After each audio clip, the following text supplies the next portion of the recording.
no. You got to put the two of them together. You see, you got to keep them. You got to keep them just together. Out. Right. It didn't work out. That's quite a problem, isn't it? Mm-hmm.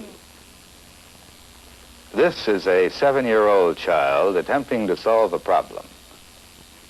Well, what do you see? What are you looking at? I'm trying to figure out a way to do it. A human being thinking. And this is an electronic digital computer, a man-made machine which, under man's guidance, is able to solve certain problems. Have they something in common, the human being and the machine? Can computers help the psychologists to understand the workings of the human mind?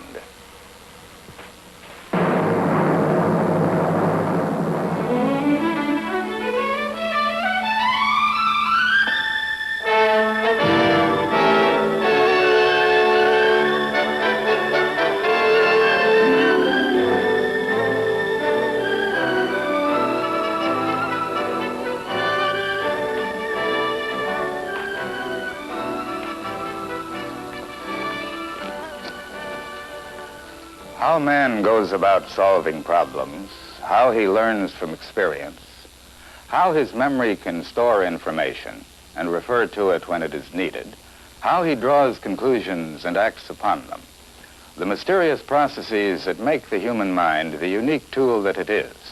This is what psychology is concerned with. Recently, some psychologists have found that electronic digital computers can give them new insights into man's mental processes. They have begun to use computers in a variety of ways, some of them fairly obvious and predictable, others far more intriguing. At the Carnegie Institute of Technology in Pittsburgh, there is a group of scientists exploring this new frontier of psychological research. They are Dr. Alan Newell, Institute Professor of Systems and Communication Sciences, Dr. Herbert Simon, Associate Dean of the Graduate School of Industrial Administration and Professor of Psychology, and Dr. Bert Green, Head of the Department of Psychology. Computers are used by psychologists in many different ways. They can do, obviously, in psychology as in other sciences, the statistical analysis of experimental data. Today's scientists are submerged in a sea of data, bogged down by endless calculations. This work can be done swiftly and efficiently by computers. Computers are also useful in creating stimuli for research in psychology. The computer can actually make the stimulus material for use in the experiments and can even run the experiments in some cases. I, for example, have been using computers to produce stimuli, visual displays, for use in an experiment in visual pattern detection. Computer pictures have been very helpful in studying the visual perception of depth. Depth perception depends on many cues: differences between the images to the left and right eyes, brightness differences, size differences, and motion. Motion is very important for depth perception. Stationary dots have no depth, but with movement, their depth becomes apparent.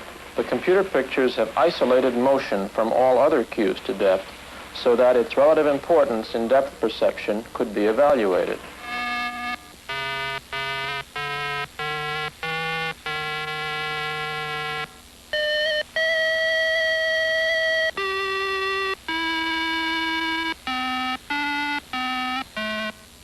Computers can also play tunes, and Dr. Benjamin White of MIT has used computer tunes to study auditory perception in much the same way that computer pictures were used to study visual perception. Dr. White was interested in how people recognize familiar melodies. What cues do they use? How important are rhythm and pitch differences for recognition? To find out, a computer was used to distort familiar melodies like Yankee Doodle or Swanee River. The distorted tunes were recorded on tape and were later played for human subjects to identify.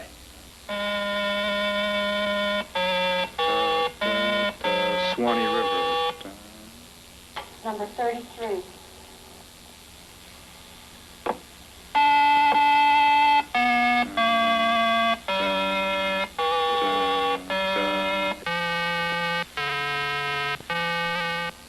By finding out how much distortion can be tolerated, the experiment helps us to understand more about the complicated process of human perception.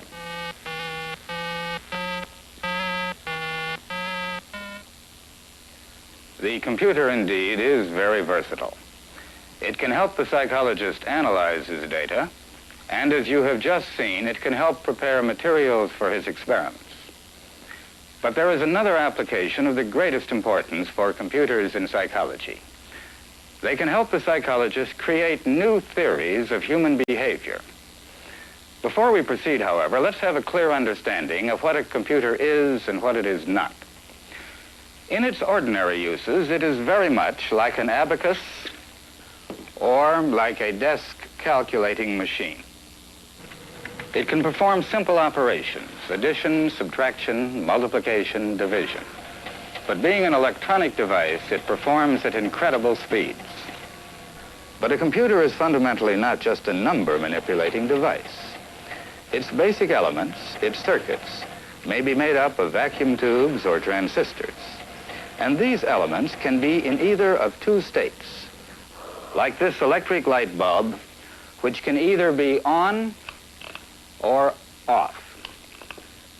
In its usual uses, the computer interprets on as a number, say 1, and off as another number. And in fact, uses a number system in which it builds up the ordinary 10 digits out of the simple elements 0 and 1. But we can just as well consider on as yes and off as no, or any other kind of choice between one thing and another. A computer, then, is a quite general symbol manipulating device. Some psychologists believe that human behavior is also a matter of manipulating symbols.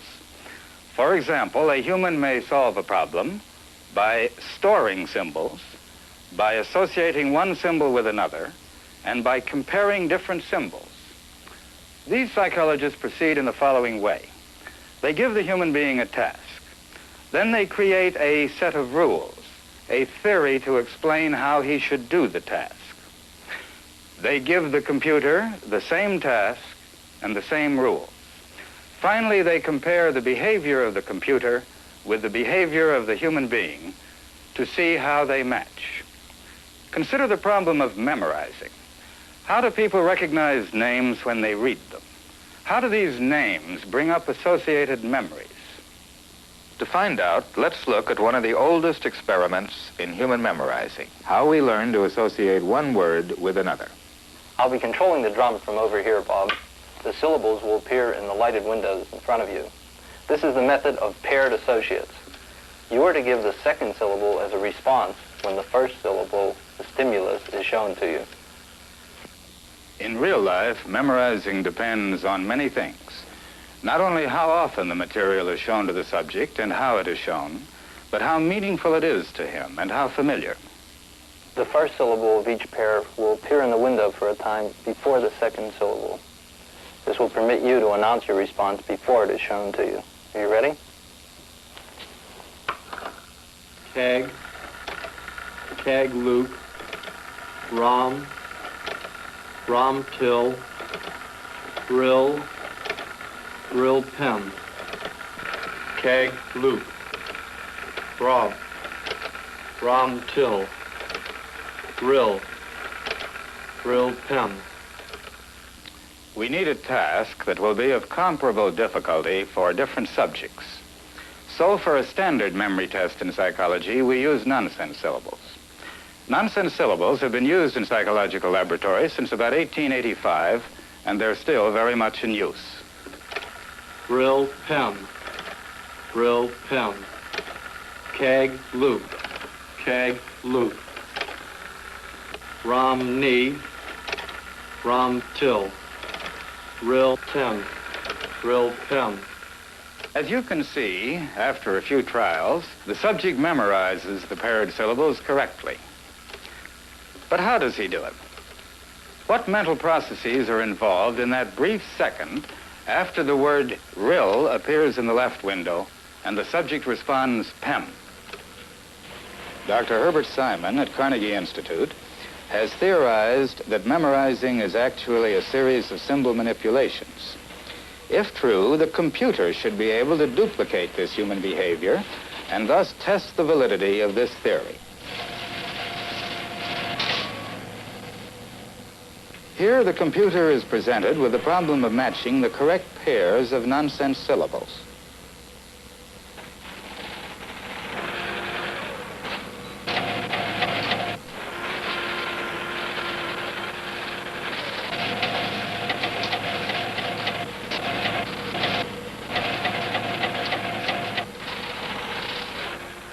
It rapidly completes the task. But how? What happened inside the computer? And what does it suggest to us about human memorizing? The program that we have constructed as a theory of human rote learning is called EPAM, for Elementary Perceiver and Memorizer. EPAM was devised by Dr. Edward Feigenbaum and myself as a theory of human verbal learning. EPAM provides the computer with rules that allow it to construct a set of tests which it uses to distinguish among the syllables and give the correct response. Now, we have here a graphic representation of what goes on inside the computer.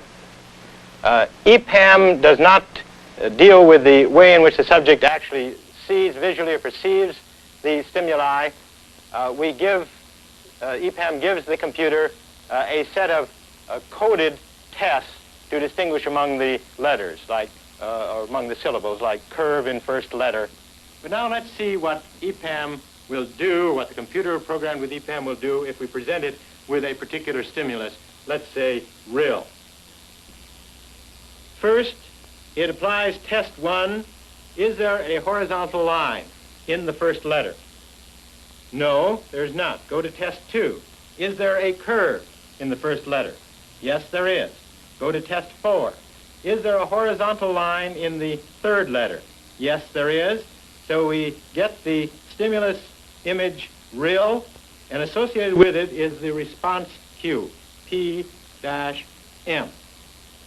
This is identified in the same way. Test 1, does it have a horizontal line in the first letter? No. Apply test 2, does it have a curve in the first letter? Yes. Apply test 4, does it have a horizontal line in the third letter? No. Apply test 5, does it have a diagonal line in the first letter? No. So the response syllable is PEM. And EPAM, given the stimulus rill, has produced the response PEM. The theory of memorizing that EPAM formulates claims that human beings build a structure of tests to identify syllables and associate cues with the tests to find the correct response. Of course, the individual tests and their arrangements may differ from one individual to another, but the general structure remains the same. The behavior of EPAM agrees very well with the evidence we have of human behavior. EPAM even makes some of the same mistakes that humans make. For example, it shows a tendency to oscillate, that is, to make a correct response to a stimulus on one trial, but an incorrect response to the same stimulus on a subsequent trial. Keg, loop. Rom, knee. Rom, till. Rill, pem. Rill, pem. EPAM is certainly not the last word, but it may well lead us to a complete theory of verbal learning. The computer has given us a way to formulate a psychological theory, just as mathematics has given scientists in other fields ways of formulating physical theories. Can the computer do other things that humans can do? Can the simple yes-no choices that EPAM uses to tell one symbol from another and to link one with another be combined with other processes to explain other kinds of human thinking? Probably the most exciting experiment now being done with the computer deals with complex mental processes, the processes that man uses to help him solve problems. The computer theory explaining this is known as GPS, meaning General Problem Solver. It was devised by Dr. Herbert Simon and his colleague, Dr. Alan Newell, at the Carnegie Institute of Technology. GPS provides a theory explaining the behavior of this child. The problem the child is trying to solve is relatively simple for a 7-year-old. His job is to make a line of blocks similar to the line of blocks in front of him. But in doing so, he must follow certain specific rules. He may add 2 white blocks, or he may add 2 black blocks, or he may take away 1 white block, or take away 1 black block. Those are the rules he must follow. So we got a problem here now. So I'm gonna give you a little puzzle. So I've given you a white one and a black one and a white one and a couple of black ones and a white one. And now you got this one to start with, and you want to make a line that looks just like that, okay? So you can do these things. Now, how are you going to do it? You're going to add 2 white ones and take away a white one, and add 2 black ones and take away 1. That's what you can do. So now I've given you this line here with the black one and this White one and this black one. Yeah, and I've given you this. And you got to make a line here that's just like that. Why don't you try some things? No, but I can't put this there. No, that's right. You can't put that there. What can you do? If you could put that there, that'd make it all right, wouldn't it? Mm-hmm. What can you do? Oh, I know. You can... Well, that's a real fine idea, but the rules just won't let you do it like that. Remember what I said. You got to go ahead and put just 2 black ones. You can't spread them out like that. Or 2 white ones. Or take away a black. Or take away a white. So that was a real bright idea, though.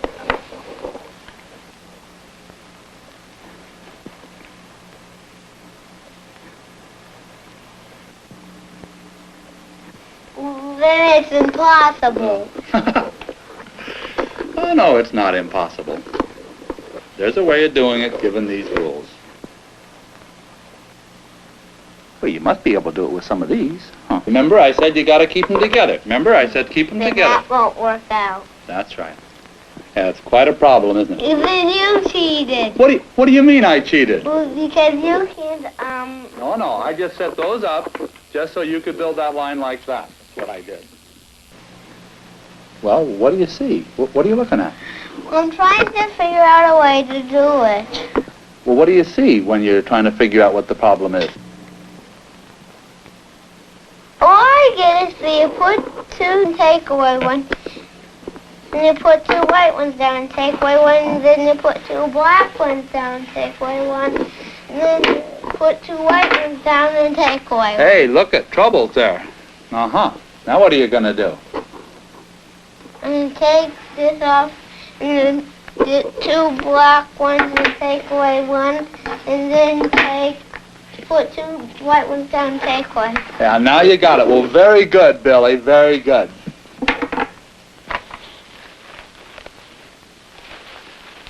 The problem this child was working on requires what we psychologists call complex integrated behavior. The putting together of many separate pieces of behavior to do a single job. Just as an architect's plan integrates the behavior of carpenters, plasterers, and electricians to produce a building. Dr. Simon was telling us about EPAM, which is used to make simple associations and tell things apart. But Billy here not only had to learn these 4 rules and distinguish those patterns of blocks, but he had to select out the right rules and the right orders to build up that arbitrary pattern. Now, this is an easy job for an adult. Easy to keep track of all the things, easy to spot the difficulty and solve the problem. But it wasn't easy for Billy, even though he finally made it. Let's first look at the way an adult would solve the problem, or rather the way this computer program GPS would do it. We built GPS to describe the behavior of college students doing elementary problems in mathematics and logic. Now, one of the main features of human problem-solving behavior is its generality. The fact that a man can do a wide range of problems once you've explained to him what the problem is. We've tried to make GPS general too, which means that it should be able to work on different problems once it's been given the necessary specific information. Indeed, that's why it's called the general problem solver. So we certainly ought to get it to be able to work on a simple problem like this. So let's give GPS exactly the same problem that we gave Billy. That is, there'll be symbols in the computer's memory to represent these 4 rules, and there'll be some symbols to represent this desired situation. We'll call this line 1, and there'll be some symbols to represent the situation it starts with. We'll call this line 2. And we'll set it the goal of making line 2 exactly the same as line 1 using these 4 rules. That is, there'll be some symbols in its memory to make 2 exactly the same as 1. That'll be its first goal. Now, one of the nice things about a computer is that it will tell you exactly what it does at every step. Here's a record of what GPS did when it tackled this problem. It's what we call the trace of the program. It tells every symbol it looked at, every rule that it tried, and every goal that it set up. Of course, it's all in the machine's shorthand, but let's see what it means. The first thing the computer does is to compare line 2 to line 1. Doesn't see any difficulty there. There's a black block, and there's no block at all. So it set up a sub-goal of getting rid of that difficulty.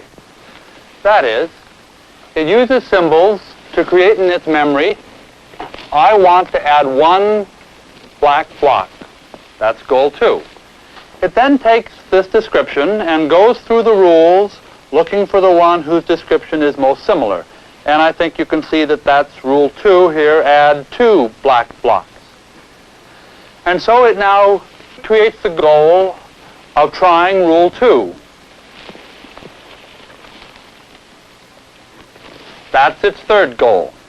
And so it gets line 2 to be white, black, black. And now it's ready to start all over again. And it proceeds in the same way. It compares and finally finds a difficulty in which it wants to change a black into a white. And so it makes a new sub-goal to get rid of that difficulty. And it takes that description over to the rules to find which rule has the most similar description. And that turns out to be rule 4. Take away 1 black block.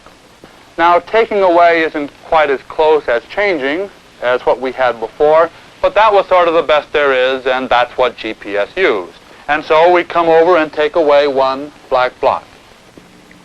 And now GPS is ready to start all over again to make line 2 exactly the same as line 1. And I think you can see that it will now find this difficulty and add 2 white blocks. And then it will see this difficulty and take 1 white block away. And then it will see this difficulty and add 2 black blocks. And now this difficulty and add 2 white blocks. And finally this difficulty and take 1 white block away. And so GPS solved the problem. That was an easy problem, and GPS marched right through it. But it did a number of sophisticated things in building up that integrated pattern of behavior. It kept goals in its memory to keep track of what it wanted. It described what it had against what it wanted in order to spot the difficulty. It described these difficulties, and it took these descriptions to the rules to select out the right rule rather than just using any old rule. Now, these are very human things to do, which is not surprising since we built GPS after observing college students solve problems. But perhaps they are too sophisticated to have anything to do with a small child's attempt to solve this problem. After all, it wasn't easy for Billy. But let's look and see. What did happen when Billy first took the problem after we had described to him how the rules worked? Why, Billy didn't even use the rules. He just put the blocks down so they matched. Now that seems very different from GPS. But notice what Billy's behavior does show us. He compared what he had to what he wanted. he spotted the difficulties. He even described the difficulties so he could find some actions to take care of them. In fact, Billy did everything just like GPS, except he couldn't take the rules into account. Billy's ability to integrate all the parts of the problem was limited at first. When Billy saw that adding 2 and taking away 1 went together, he welded them into a unit, and he always used them together, even when it was inappropriate. Bang, bang, bang. Add 2, take away 1. He really has the idea. And what did the computer do? It always looked at the results of applying a rule. And so it saw it didn't have to take away 1 black block down there at the end. In fact, it's as if Billy was being mechanical and not the computer. GPS provides a tool for studying complex behaviors by formulating an information processing theory of them. This theory suggests that when we solve a problem, we build up an integrated pattern of behavior. We build goals in our memory to keep track of what we want to do. We compare where we are with where we want to go. We spot the difficulties. We make descriptions of these difficulties and use this to select out the right rules to apply, rather than just applying any old rule. The GPS experiments to date have been highly encouraging. The processes of thinking can no longer be considered completely mysterious. In the past few years, much work has been done in this new field of psychological research, and much more lies ahead. There are many unfinished problems. Nevertheless, there is little doubt that the computer's ability to mirror man's mental processes and the ways that computers are used to formulate and test theories of human behavior represent one of the most exciting developments in recent psychological research.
This is NET, National Educational Television.